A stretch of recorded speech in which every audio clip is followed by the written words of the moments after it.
Son père était au chèque Posto, Abdoul Dia. Oui. Un grand monsieur qui voulait en faire une banque. C'est mon oncle Abdoul Dia. Il est mort il y a 1 an. Quelques mois, oui. Ousmane. Ok, bonjour déjà à tout le monde. Et bonjour, monsieur le ministre. Donc, moi, sur certains points, je rejoins foncièrement la position de Kémy. Par exemple, vous dites que vous n'êtes pas... vous n'aimez pas Kadhafi dans votre... Je ne peux pas ces méthodes. Oui, mais vous ne l'aimez pas. Mais je peux pas faire Ok, c'est bon. Je ne pas en tant que homme d'État. J'accepte la nuance. À l'époque, même lorsqu'il a été massacré, moi je dis massacré, j'utilise les termes comme tels, j'avais écrit un article là-dessus, je dis Kadhafi, chapeau bas, parce que moi je ne me retrouvais pas dans l'idéologie occidentale qui consistait à faire de Kadhafi, excusez-moi du terme, mais un idiot ou quelqu'un qui n'aimait pas l'Afrique ou un antidémocratique. Tout ça, c'est parce que vous avez été à un certain moment dans la mouvance, dans cette idéologie, dans ce courant de pensée qui consiste à dire que tel est mauvais. Et vous savez, avec les médias, la puissance occidentale, ça passe. C'est naturel. C'est un effet de monde maintenant. J'avais écrit un article pour dénoncer ça. Parce que quand on interroge, par exemple, les tenants du panafricanisme, Kadhafi, il a beaucoup fait pour le Sénégal, il a beaucoup fait pour beaucoup de pays africains. Même le monument de la Renaissance, certains disent qu'il y a sa main là-dedans quand même financièrement. On le sait, beaucoup de salaires ont été payés en Afrique par l'argent de Kadhafi. Au-delà par exemple, des petites excentricités, on peut lui concéder ça. On ne peut pas nier que Kadhafi est foncièrement panafricaniste et que c'est un grand homme d'Afrique. Parce que nous, vous savez, nous, on a ce problème en Afrique. Nous, on n'aime pas nos grands hommes. Cheikh Anta, Lumumba, les autres, on ne les aime pas. Il a reconnu que c'était un grand homme, hein, mais bon, c'est que c'est l'aspect folklorique aussi, l'aspect folklorique. Bien sûr, même ça, tout ça, c'est des détails par rapport à la profondeur. Certaines excentriques. On ne peut pas dire que la forme ne compte pas, parce que parfois la forme compte, on est dans une ère où la forme compte beaucoup. Pour moi, Aline, tout ça, c'est des détails par rapport à la grandeur de l'homme. Aujourd'hui, on magnifie Mandela. Mandela, c'est quelqu'un qui aimait Kadhafi dans son cœur, il le portait dans son cœur. Maintenant, pour revenir sur le problème de l'éducation, tout à l'heure vous avez dit que vous avez été ministre de l'éducation et tout. Moi, la question que je me pose, par exemple, est-ce que souvent, à votre avis, vous ne dites pas que le mort détermine le vivant, c'est-à-dire votre passé dans le gouvernement, vous avez fait plus d'une vingtaine d'années dans le gouvernement, ce passé-là, ce lourd héritage, nous sommes en train de le subir. Parce que quand vous entrez à l'université, Cheikh Anta Diop, ailleurs, les jeunes qui prennent les pirogues pour aller à Lampedusa, c'est un échec politique retentissant. Et vous avez votre main là-dessus quand vous dites que j'ai la main blanche. Non, vous n'avez pas la main blanche, je refuse catégoriquement parce que vous avez contribué peut-être de manière inconsciente ou de manière consciente à cette dépravation des jeunes. À l'université, jusqu'à présent, bon, c'est normal, c'est là-bas que je suis en train de défendre un système. Jusqu'à présent, par exemple, il n'y a pas de cours à l'université. Ça, c'est dramatique. Parce que depuis quelques années, depuis le régime de Wade, cette université est devenue du n'importe quoi. Quand on interroge des étudiants qui ne savent pas qui est Cheikh Anta Diop, à l'université de Dakar, l'université qui porte le nom de Cheikh Anta Diop, je me dis que c'est dramatique. J'ai suivi ça sur YouTube. Donc, ils ne sont pas responsables, mais c'est les politiques qui sont responsables de cet échec-là. Il faut rappeler que Cheikh Anta Diop n'a jamais enseigné là-bas. Donc, on lui a juste donné le nom de manière symbolique. Exactement.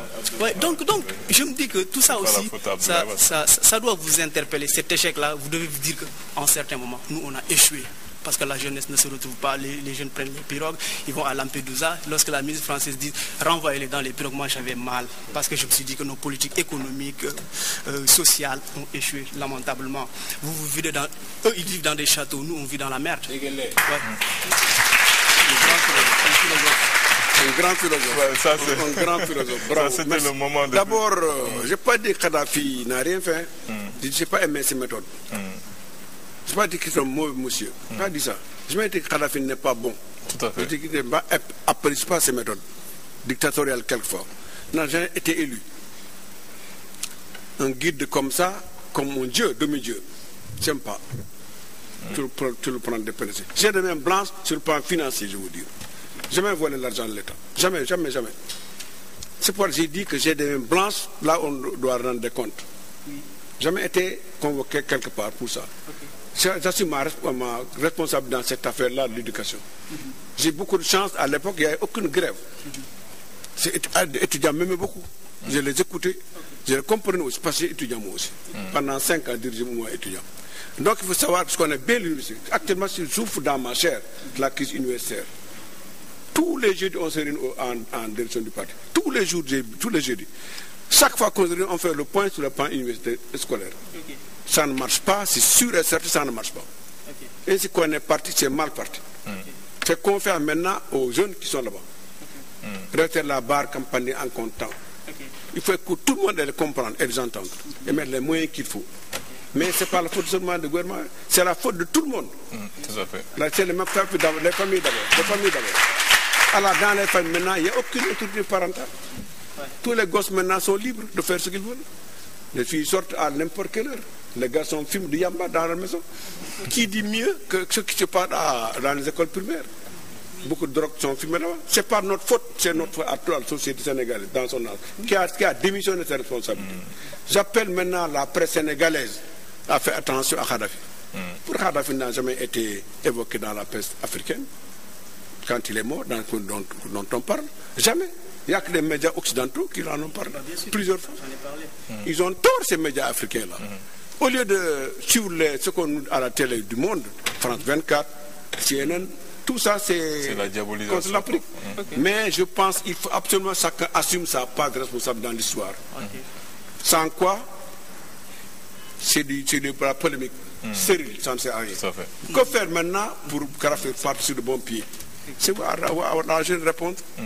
C'est nous. C'est civil surtout. Abdoul Alpha. Et les philosophes. Merci. On va revenir à toi tout à l'heure. Tu auras ton temps de parole. Merci Alioune. Merci tout le monde. Moi, j'ai suivi avec beaucoup d'intérêt ces échanges. Et tout cela appelle 2 observations de ma part. La première, c'est adressée directement à M. Pam. Est-ce qu'il n'a pas un sentiment de destin gâché parce que je me rappelle quand j'étais plus jeune de l'aura qu'il avait dans le gouvernement du Sénégal à l'époque du PS, et j'ai l'impression que s'il y a une rupture qui s'est faite au moment de l'alternance, cette rupture c'est uniquement au niveau de la dégradation même de la classe de l'homme politique sénégalais. Alors, ce que je n'ai pas compris, c'est comment vous avez pu, avec tout ce que vous avez connu comme grands hommes, juste avant l'alternance de 2000, côtoyer le régime démocratique, le régime libéral de Wade pendant 8 ans, avec tous les dégâts que ça a causé à la société sénégalaise. La clochardisation de l'éducation, ça vient de cette alternance-là, avec l'apparition d'enseignants intermédiaires, les contractuels, les vacataires, etc. La clochardisation du système sanitaire vient de cela. C'est-à-dire la clochardisation du système de sécurité nationale vient de... Comment vous, après avoir vécu avec Abdou Diouf qui était un homme d'État, avec Senghor qui était un homme d'État, quand on voit la culture, le poids que la culture avait, comment ces 2 hommes avaient pu former l'homme sénégalais, comment vous avez accepté de rester pendant 8 ans? J'aurais pu comprendre 1 an, on se rend compte qu'il y a un problème et on s'en retire. Mais pendant 8 ans, avec cet homme-là, est-ce que c'est pas ça qui a peut-être même gâché votre destin présidentiel? Pas encore, hein. Je crois, pas encore. Donc moi, c'est ce regret-là que j'ai et que je voulais soumettre un peu... D'abord, merci beaucoup, Dia. D'abord, il faut me comprendre quand même. Sénégal est un pays qui est dans des difficultés extraordinaires. Que faire en tant que patriote pour redresser ce pays? Y participer au moins. Être dans l'opposition. Deuxième question. Opposition. Vous auriez fait un excellent opposant. À l'époque, aucune opposition ne pouvait faire face à Wade. Aucune opposition. Et pourquoi? Parce qu'il n'était pas organisé, il n'était pas uni. Il n'y a que 2007, Benoît Senghor est né, nous on a mis en place CPC, qui n'a rien fait. Donc il faut savoir d'abord ça. Deuxièmement, le pays est en crise économique et sociale, et même de valeur. pas Wade qui a fait, c'est pas Wade qui a créé la crise de Badr. C'est le monde qui a changé comme ça. La crise de Badr maintenant dans tout le pays du monde. Mais Wade l'a accéléré quand même dans notre pays. Attendez. Il a accéléré bien, il n'a rien fait pour stopper ça, pour changer ça. Est-ce qu'il pouvait le faire? Wade a deux premiers années de Wade, il pouvait tout faire, tout changer. S'il voulait, il faut changer tout. Je pense qu'il doit en profiter pour changer le monde, le Sénégal surtout. Il a tous les atouts en main. Il a beaucoup hésité, il l'a, et pourtant il travaille beaucoup.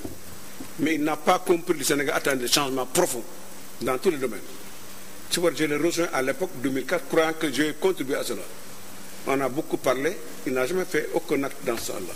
Je comprenais qu'il y a dans des réseaux tels qu'il n'est même pas libre ce qu'il pouvait vouloir faire. Il était toujours bloqué quelque part. Troisièmement, le Sénégal est un pays complexe. C'est facile de parler comme ça, mais il faut à l'intérieur pour le savoir. C'est un système global. Vous, les jeunes aussi, vous avez des responsabilités. Pourquoi vous n'avez pas manifesté fortement? Il y a que le 23 juin, vous avez bougé. Parce que là, il faut savoir que le pays... C'était la goutte d'eau qui a fait déborder. Mais bien sûr, il n'y a pas beaucoup de Sénégal, nous a pas tous. S'ils ne bougeaient pas, on ne fait rien de bon. Si vous êtes des gouvernements gouverner tranquillement, faire ce qu'ils veulent, on va reculer. Tout le monde est responsable. On recule actuellement en Afrique. Actuellement en Afrique, on est dernier sur le plan économique. Donc nous vous remercions d'être passé sur ce plateau. Il faut savoir que j'étais à la courage de ma carrière. Et Yalla Moham, on va où? Nous vous souhaitons une bonne continuation. Nous avons été très honorés vraiment de vous avoir sur ce plateau. Nous allons vous libérer. Merci. Donc à prochainement, Inch'Allah. J'ai beaucoup aimé cette émission-là. Je ne savais pas qu'il y aurait autant de monde. Tu ne m'avais pas dit, il m'a piégé. Il m'a tendu un grand piège. En tout cas, je suis trop content de te rencontrer. Toi aussi. Tu n'as rien dit, toi. Ah oui. Le philosophe là m'a un peu déstabilisé quand même. Et un grand philosophe aérien comme ça, M. Dia, en tout cas, tu as mes prières. Et la jeunesse, je vous remercie de votre assistance. Merci beaucoup. Il y a que toi que je vais faire là. À bientôt. À bientôt. Aide-moi à descendre. Il faut l'aider.